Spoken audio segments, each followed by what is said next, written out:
महेश। पहली बार उसकी ड्यूटी उसी कॉलेज में लगी जहां से उसने अपनी ग्रेजुएशन कंप्लीट की थी और होने वाले एग्जाम के लिए उसे यहां पे भेजा गया था as a examiner. College campus के पास ही बने पुराने हॉस्टल में महेश रुका हुआ था। स्टूडेंट्स के लिए नए हॉस्टल बन गए थे और इस पुरानी बिल्डिंग में अकेला महेश और नीचे एक चपरासी था। महेश कमरे की खिड़की पर खड़ा दूर कॉलेज की बिल्डिंग को देख रहा था और पुराने दिनों को याद कर रहा था कि तभी उसे लगा जैसे कमरे में कोई तेजी से कुछ लिख रहा है। महेश ने पीछे पलटकर देखा तो वहां कोई नहीं था। उसे लगा कि ये उसका वहम होगा और वो वापस से सामने की तरफ देखने लगा कि तभी फिर से कुछ लिखने की आवाज आई, जैसे तेजी से कोई दीवारों पर कुछ लिख रहा हो। महेश ने तुरंत पीछे पलटकर देखा और अपने मोबाइल का फ्लैश जलाया। लाइट कमरे में नहीं थी, जिस वजह से कुछ भी क्लियर दिखाई नहीं दे रहा था। महेश ने जब फ्लैश से चारों तरफ देखा तो दीवार पर उसे बड़े बड़े अक्षरों में वैभव लिखा हुआ नजर आया। वैभव महेश के पुराने दोस्त का नाम था जो एग्जाम से एक दिन पहले कहीं चला गया था। कहां चला गया था किसी को पता नहीं। महेश बस हैरानी से दीवार की तरफ देख रहा था कि तभी महेश को लगा कि जैसे किसी ने उसके दरवाजे पर दस्तक दी है। उसे लगा कि शायद चपरासी होगा। उसने दरवाजा खोला तो कोई भी नहीं था। महेश लॉबी में निकलकर इधर उधर देखने लगा कि तभी उसकी नजर सामने के बिल्डिंग पर गई जहां पर कल एग्जाम होना था।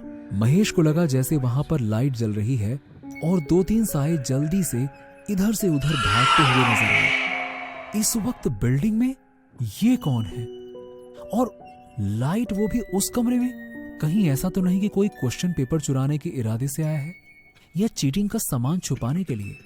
चलो देखते हैं। महेश तुरंत नीचे गया और मोबाइल का फ्लैश जलाकर सामने वाले बिल्डिंग की तरफ बढ़ गया। वो बिल्डिंग के गेट पर पहुंचा ही था कि बिल्डिंग के पीछे से किसी के चीखने की आवाज सुनाई दी। महेश हैरान हो गया कि आखिर ये चल क्या रहा है। महेश मन ही मन आज के जनरेशन को कोसता हुआ बिल्डिंग के पीछे की तरफ बढ़ा।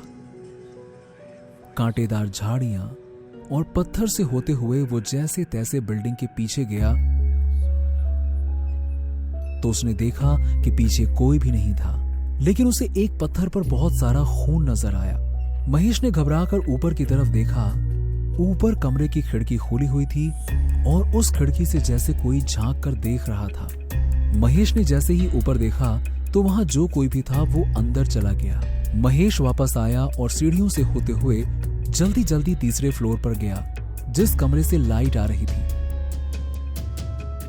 वहां जाकर उसने देखा तो उस कमरे का दरवाजा खुला हुआ था, लेकिन भीतर कोई नहीं था। महेश ने अभी थोड़ी देर पहले इस कमरे की खिड़की पर किसी को देखा था। कोई तो था यहाँ पे, लेकिन इस वक्त कौन हो सकता है? और वो खून कहां से आया? अगर इस कमरे में क्वेश्चन पेपर होता तो इसे लॉक करके रखा गया होता।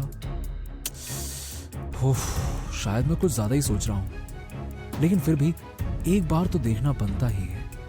आखिर इतनी रात में यहाँ पे कौन हो सकता है? महेश ने भीतर झांक कर देखा तो वहां कोई नजर नहीं आया। महेश जैसे ही कुछ आगे गया तो पीछे की तरफ से ऐसा लगा जैसे कोई दरवाजा जोर जोर से पीट रहा है और आवाज लगा रहा है। महेश ने ध्यान दिया कि ये आवाज बाथरूम से आ रही थी, क्योंकि महेश यहाँ पर पढ़ चुका था और कॉलेज की बिल्डिंग में कहाँ क्या था इस बात से वो बहुत ही अच्छी तरीके से वाकिफ था। महेश ने घड़ी में समय देखा और बोला, बाथरूम में कौन है, वो भी इस वक्त? और अभी तो इस कमरे में लाइट जल रही थी और अब बाथरूम से आवाज आ रही है। क्या चल क्या रहा है? कहीं ये वही तो नहीं जो कमरे की खिड़की पर था? इतना सोचते हुए महेश बाथरूम की तरफ बढ़ गया। वहां एक लाइन से बने हुए कई सारे बाथरूम थे। महेश ने जब वहां जाकर देखा तो वहां कोई नहीं था। उसने आवाज लगाई, कोई है यहाँ पर? हेलो, कोई है क्या? सबसे आखिर में कोने पर जो बाथरूम बना हुआ था वहां पर उसे कुछ आवाजें सुनाई दी। ये आवाज एक से ज्यादा लोगों की लग रही थी। भला एक बाथरूम से इतने सारे लोगों की आवाज कैसे आ सकती है? ये क्या चक्कर है? उसके कदम धीरे धीरे उस तरफ बढ़ने लगे। वो जैसे ही कोने पर पहुंचा उसने धीरे से बाथरूम का दरवाजा पुश किया। दरवाजा अंदर से लॉक नहीं था, इसलिए खुल गया।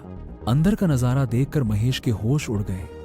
अंदर 3 लड़के थे जो एक लड़के को बुरी तरह से बुली कर रहे थे।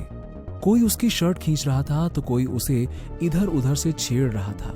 वो लड़का चीख रहा था और जाने देने के लिए गिड़गिड़ा रहा था, लेकिन वो 3 लड़के तो जैसे उसकी बात ही नहीं सुन रहे थे।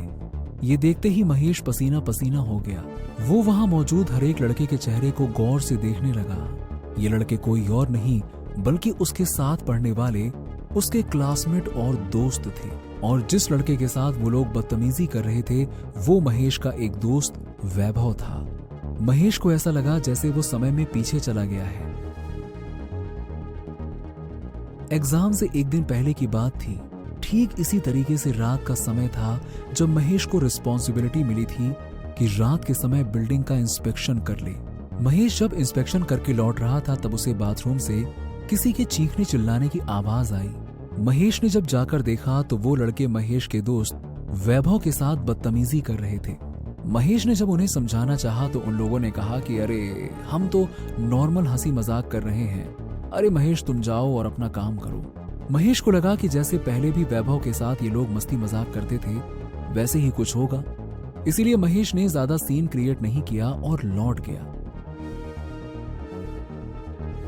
अगली सुबह वैभव का कोई पता नहीं था, बल्कि उस दिन के बाद से महेश कभी वैभव से मिला ही नहीं। उसने बहुत कोशिश की उसे ढूंढने की, बट कोई फायदा नहीं हुआ। अचानक इतने सालों के बाद उसी जगह पर वो सीन देखकर महेश के होश उड़ चुके थे। वो क्या करे क्या ना करे उसे समझ नहीं आ रहा था।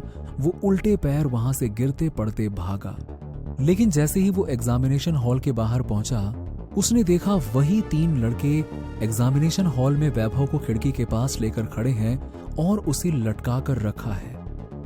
वैभव चीख रहा था, चिल्ला रहा था, लेकिन वो तीनों हंसते हुए उसे डराने की कोशिश कर रहे थे। अचानक उनके हाथ से वैभव छूटकर नीचे गिर गया और ये देखते ही महेश ने अपनी आंखें बंद कर ली और चीख उठा, नहीं! वैभव के चीखते ही उन तीनों लड़कों ने पलटकर महेश को देखा तो उसके होश उड़ गए। उन तीनों के चेहरे बिल्कुल सफेद थे, उनकी आंखों का सफेद हिस्सा गायब था और शरीर में अलग अलग जगह पर जख्म लगे हुए थे और खून बह रहा था। महेश के देखते ही देखते वो तीनों लड़के गायब हो गए। महेश को समझ नहीं आ रहा था कि ये सब आखिरकार हो क्या रहा है और वो क्या करे ऐसी सिचुएशन में। इससे पहले कि महेश वहां से भाग पाता उसने देखा कि जिस खिड़की से वैभव नीचे गिरा था उस खिड़की पर 2 हाथ नजर आए। खून से सने हुए वो हाथ धीरे धीरे ऊपर की तरफ बढ़ने लगे और खिड़की से रेंगता हुआ वैभव एग्जामिनेशन हॉल में आ गया था। वो किसी जानवर की तरह रेंगता हुआ महेश की तरफ बढ़ रहा था। महेश इस कदर डर चुका था कि उसके मुंह से आवाज भी नहीं निकल रही थी। वो धीरे धीरे करके पीछे की तरफ खिसकने लगा, लेकिन वो पीछे की रेलिंग से जाकर टकरा गया और अब उसके पास 2 ही ऑप्शन थे। या तो वो रेलिंग से नीचे कूद जाता, जो कि तीसरे फ्लोर से सीधा नीचे गिरने जैसा था, या तो फिर दूसरा ऑप्शन ये था कि वो वैभव के नजदीक आने का इंतजार करता। वैभव एग्जामिनेशन हॉल के गेट पर खड़ा था और जानवरों की तरह गुर्राते हुए महेश को देख रहा था। उसके मुंह से खून टपक रहा था। अचानक वैभव अपने 2 पैरों पर खड़ा हुआ और अपने गर्दन को मरोड़ता हुआ बोला, सालों से तुम्हारा इंतजार कर रहा हूँ। अपने 3 गुनहगार को तो सजा दे चुका था, तुम्हारा इंतजार था, आज वो भी पूरा हो गया। इतना कहते हुए वैभव महेश की तरफ झपट पड़ा और महेश को खींचते हुए एग्जामिनेशन हॉल के अंदर लेकर चला गया। एग्जामिनेशन हॉल का दरवाजा धम से बंद हो गया। महेश चीख पड़ा। वो डरी हुई आवाज में बोला, रुको, मेरी कोई गलती नहीं है। वैभव तुम मुझे गलत समझ रहे हो, प्लीज मुझे छोड़ दो। मुझे तो पता भी नहीं था कि तुम्हारे साथ क्या हुआ। मैं तो उस दिन के बाद से तुम्हें ढूंढता रहा, बल्कि आज तक जब भी कोई ऐसा मिलता है जहां से तुम्हारा कोई क्लू मिल सकता था, मैं उससे तुम्हारे बारे में पूछता था, तुम्हें ढूंढ रहा था। मुझे नहीं पता था कि तुम्हारे साथ ऐसा कुछ हुआ है। प्लीज मुझे छोड़ दो, प्लीज मुझे छोड़ दो। वैभव महेश को लेकर उसी खिड़की पर खड़ा था, लेकिन इस बार नीचे लटकने वाला महेश था। वैभव ने महेश को देखा और मुस्कुराकर बोला,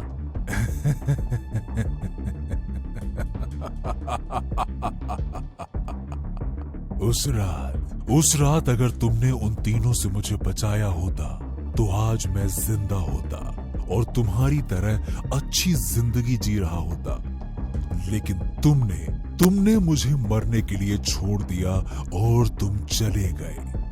उसके बाद इन तीनों ने मेरे साथ वो दरिंदगी दिखाई जो एक इंसान के लिए सोचना भी मुश्किल है, और फिर मुझे मरने के लिए छोड़ दिया।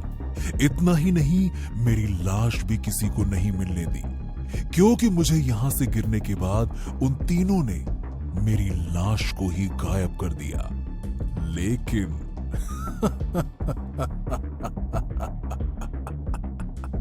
फिक्र मत करो, तुम्हारी लाश सबको मिलेगी। मुझे तो अंतिम संस्कार भी नसीब नहीं हुआ, लेकिन तुम्हें होगा, और मैं भी तुम्हारे साथ इस प्रेत योनि से मुक्त हो जाऊंगा, क्योंकि तुम्हें लिए बिना मैं कभी मुक्त नहीं हो सकता।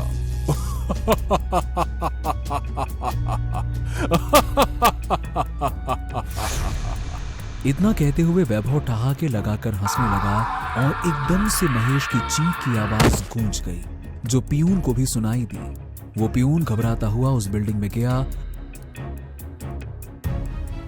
लेकिन उसे कहीं कोई नहीं मिला।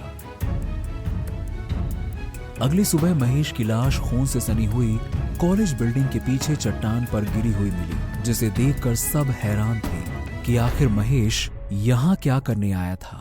और वो राज ही रह गया कि आखिर उस एग्जामिनेशन हॉल के अंदर हुआ क्या था।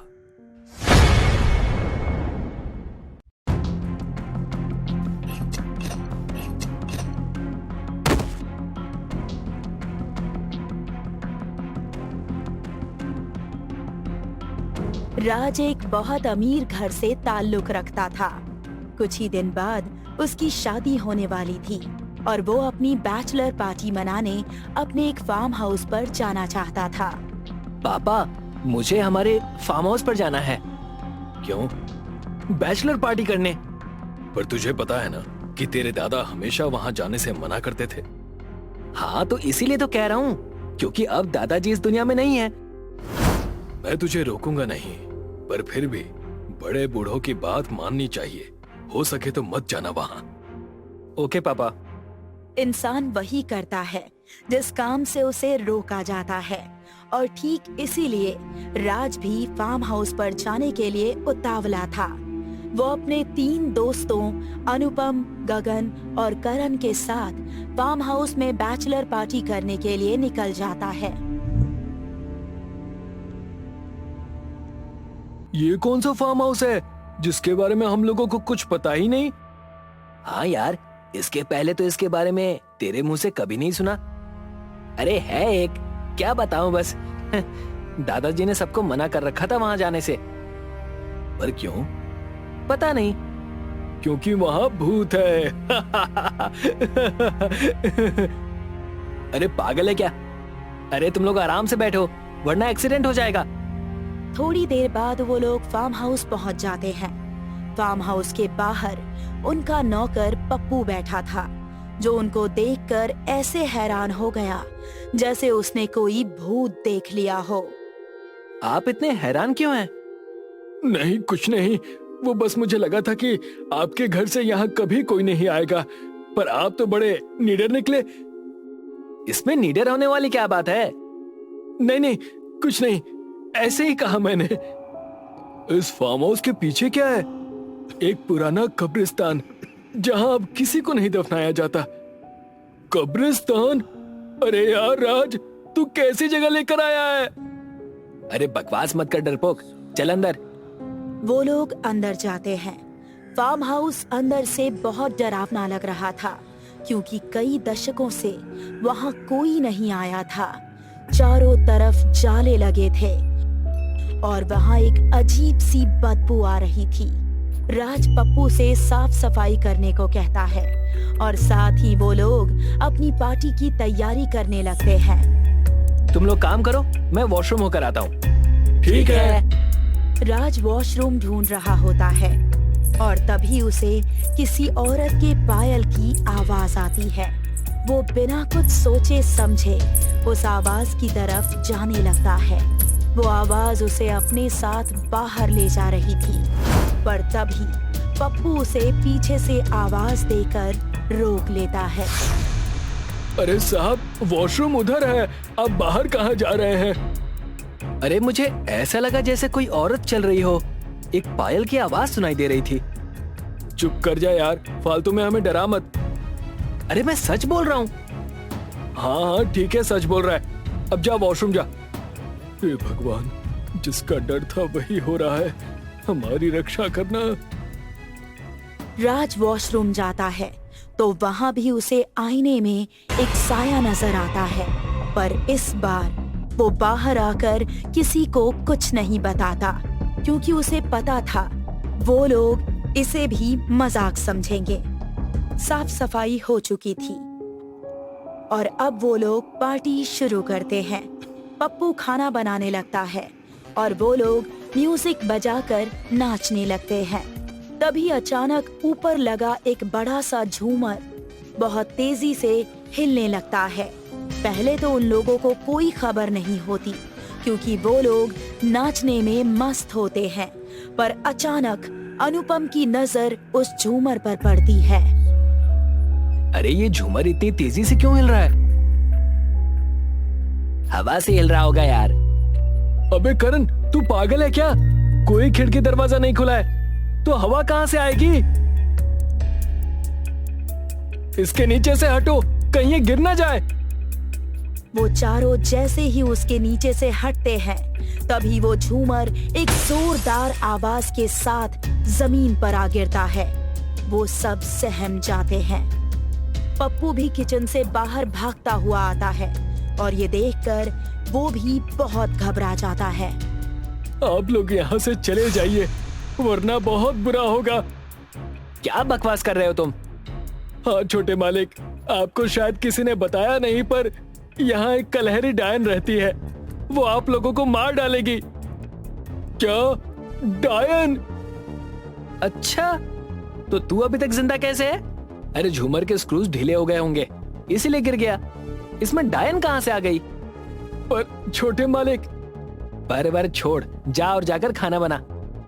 राज भी थोड़ा डरा हुआ था, पर वो अपनी पार्टी खराब नहीं करना चाहता था। तभी अचानक फर्स्ट फ्लोर पर उन सबको एक साया नजर आता है। वो सभी घबरा जाते हैं। तो तू आखिर आ ही गया।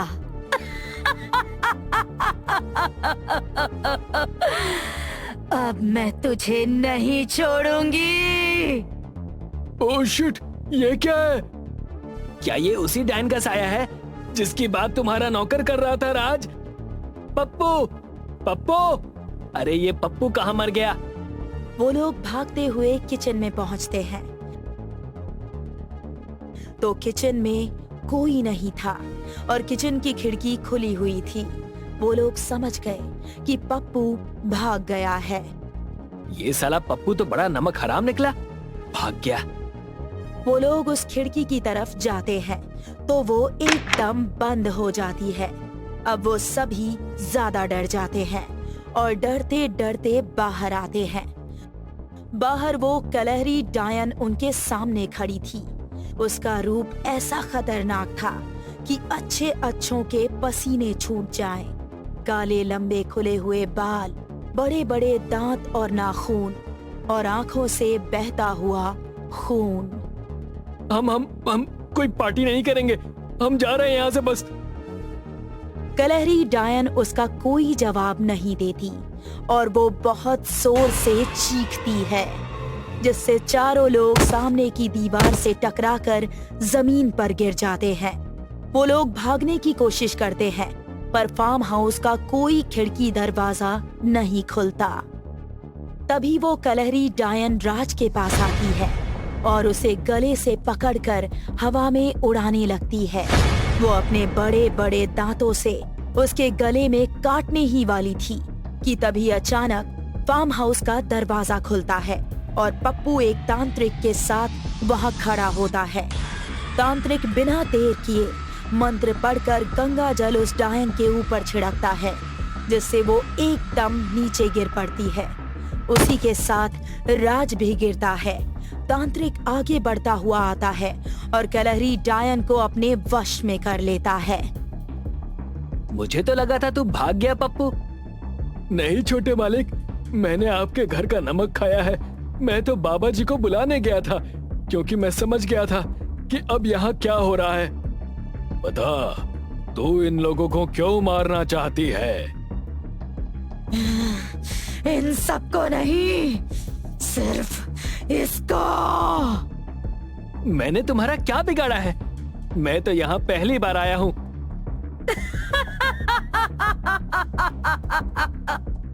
जवाब दे डायन। आज से बहुत साल पहले इस पीछे वाले कब्रिस्तान में इसके दादा ने मुझे जिंदा दफना दिया था, और जिस औरत को यातना देकर जिंदा दफना दिया जाता है वो कलहरी डायन बनकर वापस आती है और दफनाने वाले के परिवार के हर एक सदस्य को मार डालती है।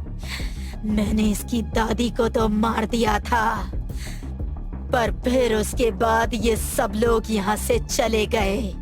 मैं इंतजार करती रही कि कब कोई वापस आएगा, और आज ये आ गया।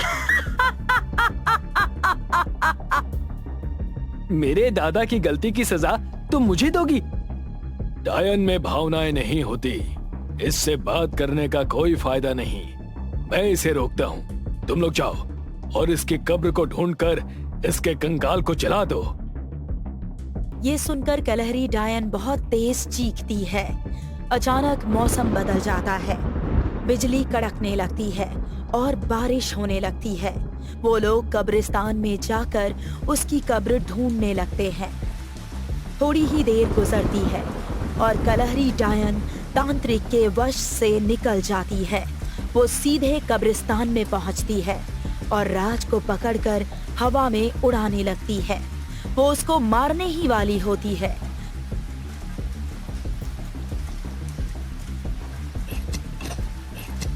कि तभी राज के दोस्तों को उसका कंकाल मिल जाता है और वो उसे जला देते हैं। कंकाल के जलते ही कलहरी डायन बहुत बुरी तरह चीखती है और गायब हो जाती है। मुझे माफ कर देना। मेरे दादा ने तुम्हारे साथ जो किया वो बहुत गलत था। उसके दोस्त उसे उठाते हैं और वहां से वापस ले जाते हैं। उनमें से कोई भी उस रात को ताउम्र नहीं भूल पाएगा।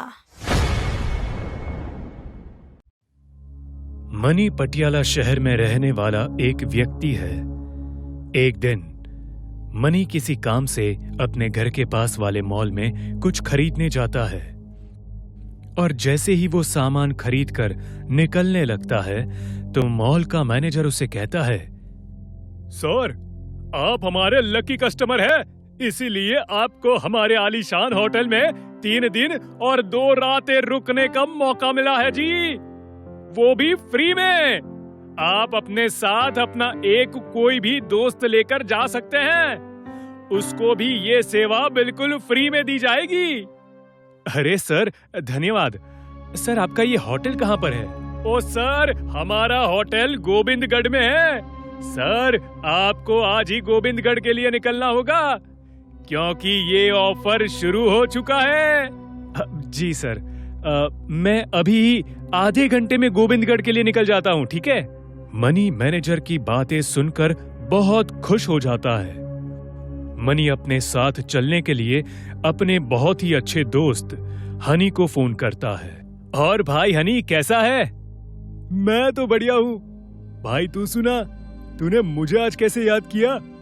मुझे ना एक गोविंदगढ़ के आलीशान होटल में 3 दिन और 2 रातें रुकने का मौका मिला है, और वो भी फ्री में, और मैं अपने साथ अपना कोई भी एक दोस्त लेकर जा सकता हूँ। क्या तू चलेगा मेरे साथ? अरे भाई, नेकी और पूछ कब निकलना है बोल। बस भाई, तू पैकिंग कर ले, आधे घंटे में निकल रहे हैं। हाँ बस, मैं जल्दी से पैकिंग करके तेरे घर पर आता हूँ। जल्दी आजा भाई, आज तो अपने मजे हैं। हनी अपनी पैकिंग करके मनी के घर पहुंच जाता है। मनी के घर पहुंचते ही वो दोनों एक गाड़ी में बैठकर गोविंदगढ़ के लिए निकल पड़ते हैं। जब दोनों गोविंदगढ़ के आधे रास्ते तक पहुंच जाते हैं तो अचानक बारिश शुरू हो जाती है। अरे भाई, ये अचानक बिन मौसम बरसात कैसे शुरू हो गई? अभी कुछ देर पहले तो मौसम अच्छा खासा साफ था। पता नहीं भाई, आज मौसम को क्या हो गया है। पर तू चिंता क्यों कर रहा है? तेरा भाई है ना तेरे साथ। देख तुझे कैसे चुटकियों में मैं गोविंदगढ़ पहुंचाता हूँ। अरे भाई, जब तू मेरे साथ है तो फिर काहे की चिंता। थोड़ा सा आगे जाते ही दोनों सहोली नाम के गांव में आ जाते हैं और वहां पहुंचते ही उनकी गाड़ी अचानक बंद हो जाती है। अरे भाई, अब ये इस गाड़ी को क्या हो गया? पता नहीं भाई, आज हमारे साथ क्या हो रहा है। पहले ये बिन मौसम बरसात और अब ये गाड़ी बंद पड़ गई। अब भाई क्या करे? आसपास तो कोई मैकेनिक भी नहीं मिलेगा और रात भी होने वाली है। क्यों ना आज रात इसी गांव में कोई रहने की जगह देखकर रुक जाए। हाँ, अब तो ऐसा ही करना पड़ेगा।